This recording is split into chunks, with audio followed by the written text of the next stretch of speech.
What is mind/consciousness? Welcome to Philosopher's Corner. I'm John.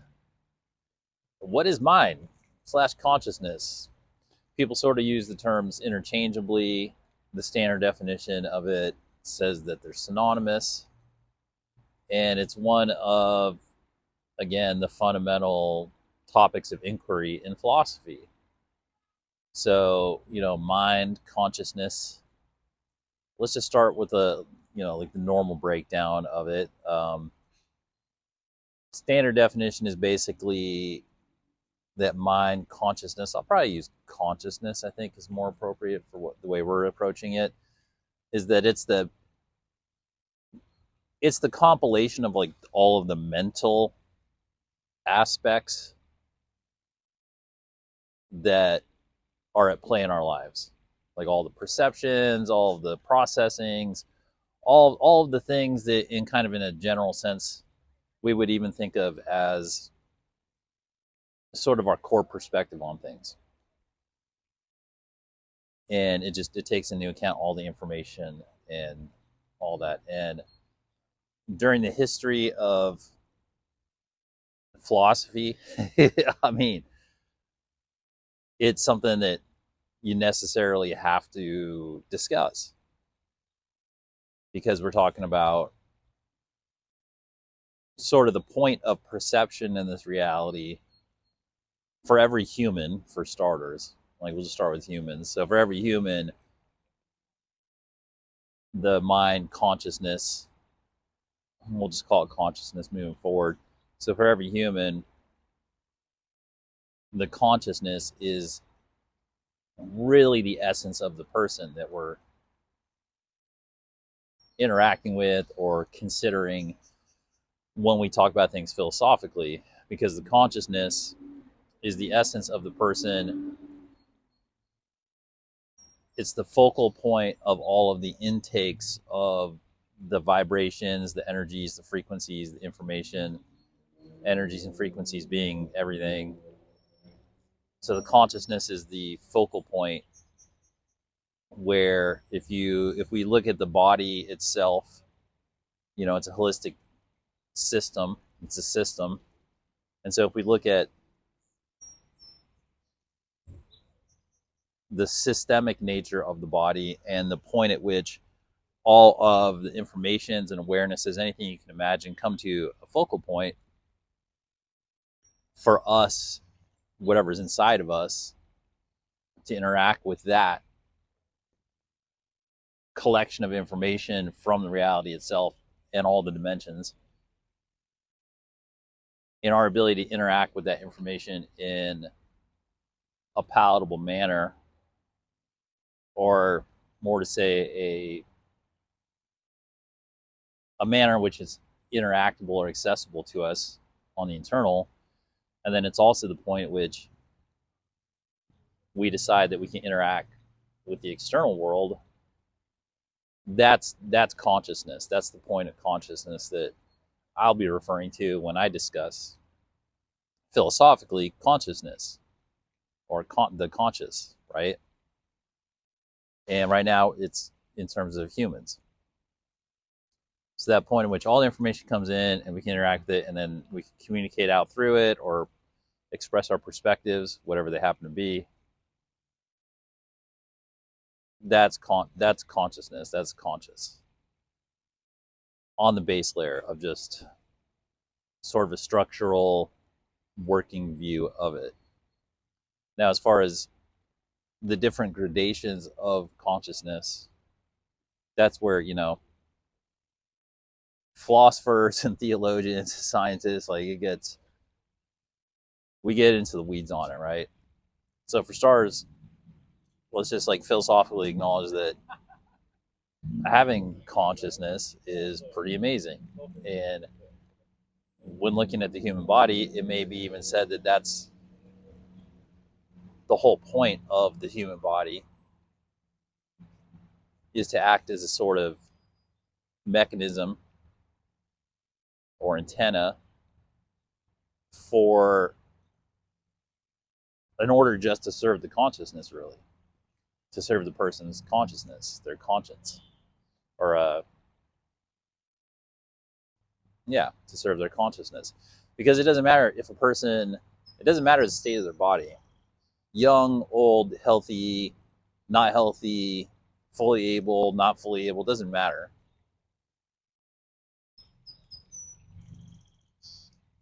The consciousness is the paramount thing in the human experience. The distilled information resulting in an interactable, understandable perception of the reality and its attendant tributaries that stretch out through all the dimensions, and they can stretch all the way back to the light, or they can stretch all the way to the void, however you want to look at it. But the human body gives the ability to do a full spectrum inquiry into any aspect of reality. And the product is information that can go to our consciousness, or you can call it mind. Now, the nature of that information, if we go back into the other, fundamentals of philosophy, all the ways we can constitute ourselves and set our value systems and our morals and ethics and analytical portions of our brain and of our emotional interactions with the reality, and all the different ways that we can constitute ourselves, both in an aware manner or in an unaware manner. Everything, it all comes to a head when that process distills all the vibrations, energies, and frequencies into sort of serving it ready for our consciousness to interact with. And I would say, that's really who we end up identifying ourselves with. If we have an inner identity, it's whatever our internal interaction is with that information delivery point that's internal to us, that we call our our consciousness. It's the level at which we're aware that we're in the reality, and that we have developed a conscious relationship with the reality. And that relationship is through this information flow. And the information flow is a full spectrum information flow consisting of thoughts and emotions on all realms, all dimensions. The level of our understanding of which dimensions exist and which ones we're interacting with and which ones we have the abilities to interact with, it's irrelevant in terms of the fact that our consciousness is on some level aware of everything. And that's reported back through all the practitioners of different levels of meditation, transcendental meditation for sure, but through all walks of life, through various means, people have accessed fuller spectrum information and vibrations in the reality. And when they do, they come back and say, well, I got there in my conscious state, but apparently my consciousness always dwells there. And that's what pretty much any high level practitioner of spiritual awareness across the globe, across time, doesn't matter, they always come back and say that. Just, yeah, when you can get outside of the physical 3D external self and you get into the higher levels of consciousness of self, then you find that the higher levels of consciousness of self are always dwelling in a essentially unrestricted space. They have access to all this other information, access to all these other experiences, just essentially total access. And that the human body, when you look at it from that perspective, is an instrument to help focus and concentrate the informations and energies that the particular consciousness is experiencing. Now, of course, I'm attributing that function to it, but it seems to be a deducible function. It seems like deductive reasoning seems to be like on the side of, well, yeah, that seems to be the case. If we have reports now that the consciousness is a real thing, which it is, it stands to reason that one of the reasons the formation of a body occurs is to give the consciousness a place to have a point of physical matter being to be in the reality, so they can have, so consciousness can have fun. Yeah, I guess could have a place to play. You know, it's no good to have an instrument if you can't play it. So the body, in a way, seems to be the instrument of the consciousness, which I know is at odds with the way we're raised, because we're more philosophically, you know, we're more in the body first, and the other out of the body stuff seems to be speculative. But in this case, it's kind of the opposite. The consciousness seems to be the more eternal portion of us, and the body is obviously the temporal one. And I think, you know, physics, when science gets the ability to calibrate it and stuff, they'll be obvious that the astral energetic portion of self is immutable and eternal, and that the body is the hilariously, you know, short times joke. So conscious, right? So the consciousness is this. It's the distillation of all the information that we're experiencing, thoughts and emotions, into that internal realm. It goes beyond mental. It goes beyond whatever. We typically use our brains and other functions to access it and to feel that we're in with it. But as one gets more sublimated into it, you can tell it's not a purely mental plane. You can tell it's a plane. It's an astral plane. It's a spiritual plane. It's a quantum field. There's a lot of different ways to describe it, but it's clear that it transcends the bounds of the physical existence, and that calculations and permutations and analytics and all these other functions that we do in our brain, our physical brain, that we train our brain to do, all these deeply educated people trying to figure out high level mathematics or physics or philosophy or anything, you know, that's teaching our physical brain to do certain functions and to understand. And then it's clear that when we get outside of our brain, that the mind, the consciousness, is capable of doing much faster, much more complicated functions that appear to be similar to the ones that our brains do, but they occur in a different manner. And they also seem to start to connect to a much larger network of energies and intelligences in life. Now, I call that network the infinite intelligence. Some people call it God. Some people call it universal frequency. You know, some people just call it life. You can call it whatever you want. It's really semantics at that point. But moving forward, since we're in a world that's dealing with artificial intelligence, I'll call it infinite intelligence. And I personally believe that, or I've seen that, when a person goes through the process of self-awareness and they become more and more aware, it ultimately ends up being a process of repairing self to be able to connect. Like, once a person understands what their consciousness is and they have a decent handle on it, that prepares them for the next connection. And the connection is, okay, now that you have your consciousness semi, you know, understood, and you got decent navigation on it, now you're eligible to plug into the consciousness of life itself.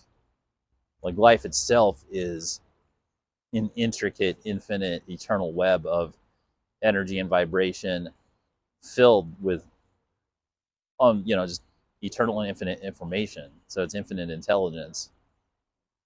And when one is prepared their consciousness to tap into that, it's almost like getting a Wi-Fi password. You almost get the universal Wi-Fi password. And then you can, since you understand the nature of yourself and how your consciousness is constituted, you can have some small working principles of the ideas of how infinite intelligence works, and that makes you eligible to be able to connect into it. Now, going back to sort of the individual idea of consciousness, and exploring a little more, it's interesting that consciousness seems to be a thing that the more an individual becomes aware of it, the more it kicks in, the more it materializes, the more it becomes real. And that awareness of it is a fundamental operating switch that makes it more. So in the beginning, we can go, oh, I think, and then you go, yeah, I think, therefore I am. That's the classic one from Descartes. You go, oh, I think, therefore I am. Oh, I'm in charge of this ship. The ship being myself. Like, oh, okay, cool. I can think, right? And that's like the basic. And then you get going and you realize that you can program your own brain, and your brain's like a starter set, and you get discipline, and you start to see high correlations between doing things with your brain and results in the reality. And it kind of cycles up, and you start to get confident that, yes, I'm in charge of my brain, and I can do this and I can do that, and I can get these results. And then it starts to get to something bigger. And at some point, it's different for everybody. But at some point, the sum of the parts becomes greater than the whole in that process. And in that process, when that happens, then you know, like, you're becoming aware of your consciousness, and you're becoming conscious. And in that sense, it really kicks in that life becomes a series of focusing on things that are conscious, like bringing the unconscious into the conscious. And in order, and we'll get into that in another video, but in order to bring the unconscious into the conscious, it's exceptionally helpful to have a working relationship with your consciousness, your mind, in the fuller sense, not just your brain. And I've seen a lot of people in life that get tripped out because they try to rely on their brain, and your brain can only take you so far, no matter how smart you are. It's like if you could have 1,000 horsepower car, but if you only have 3 gears, you're going to blow the engine out. So in this case, the brain is a limiting factor. You need to go into the mind. You need to go into the consciousness in order to get to the bigger stages of thought, the bigger stages of data, deeper relationship with life itself. It will inform you in ways that you couldn't possibly comprehend, ways that I couldn't possibly comprehend. But it requires this process of becoming self-aware of mind, of consciousness, and then realizing that that's really going to help you shine a light on things that go from the unconscious to the conscious. And that's the transition. And when life senses that, then a flow can occur, a stream can occur of a mix of, okay, this is your like known conscious reality, and then life will start streaming in like things from the unconscious to bring to your attention when it senses that you can do that. Because at these higher levels of consciousness, you start interacting with other levels of consciousness, and consciousness is not restricted to human existence, like, far from it. We just have a test vehicle in order to boot up and get into it and go, oh, hey, I'm aware of being conscious. Like, yes, new level unlocked, and then it goes again. And then that introduces you to other levels of consciousness. Now, consciousness is essentially it's a collection of energies and frequencies and awareness within a system. And the system can be anything. It can be a molecule, it can be a dog, it can be a plant, it can be a collectivist, it's free flowing, it's amorphous. It can be a flock of birds flying together. It can be a nebula in some quadrant of the galaxy. It can be literally anything that has this energy connection going together that becomes aware of itself, that then can process things as an energetic unit, as a consciousness together. And these things, they overlap, and they interlattice, and they go from big to small, and they go from one dimension to all the dimensions. And ultimately, the best way to describe the universe itself, where all of the of the life-giving portions of the universe, any place where there's energy flowing through it. I mean, the simplest way might just to be describe it is that it's just consciousness. that everything is consciousness, and then you could furthermore speculate that that's the whole purpose for the universe. Like the whole purpose of creation is to create these structures and these information flows with the idea that how a garden grows food, that the universe grows consciousness. And in that sense, as a human, we're getting training wheels. We get our own little body, and we get our own little brain, and we get a chance to boot it up and try it out. And if we're good at it, we can plug into the bigger picture. Which is why in my sort of philosophy, it's okay to denote like the finer points and the minor stuff and the minutia, but don't stay down there for too long. Because the big picture, like life is short, it's deep, but it's short. But in the bigger picture, it's good to understand that the human body is really a micro of the macro, and that when we do these internal philosophical inquiries and we do these deep dives into ourself, our internal processes, and we try to figure out how we're constituted and like what's this and what's that, what's consciousness, what's mind, like how does this work, how do I become aware, that overall we're learning the mechanisms of creation itself, of the macro. So in that sense, the consciousness that we're engaged in generating in ourself and constituting, to which nobody has like a clearly defined answer. Nobody in history has like a rock solid answer on it. Everybody's got essentially theories that get really close to the point. But as we develop these consciousnesses within our bodies, they seem to be in preparation to connect to the much larger picture.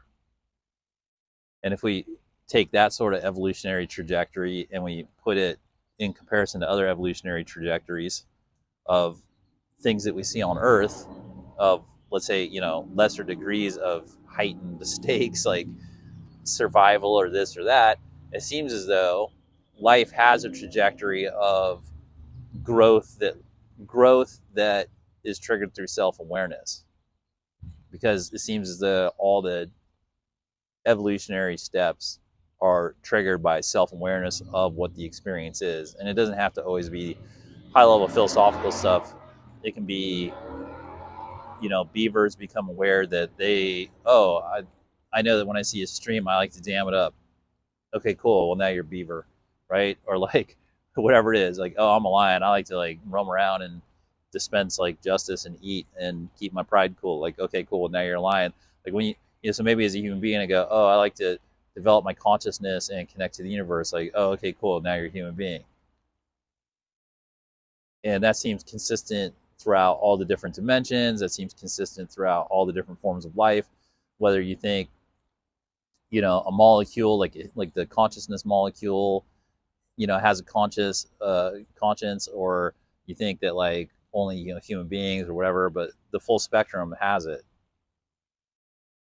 And the more we accept it, and the more we can grow with it, and the more we can tap into it, I think the richer, more enjoyable, and more fulfilling life is, because it seems as though that's sort of the intention and design of our evolutionary trajectory, is to boot up, develop our individual consciousnesses, become aware of it, and then connect to the universe at large, which also seems to be a system of consciousnesses.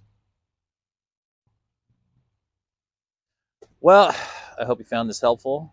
Thanks for spending some time here at Philosopher's Corner. I hope you have a good day.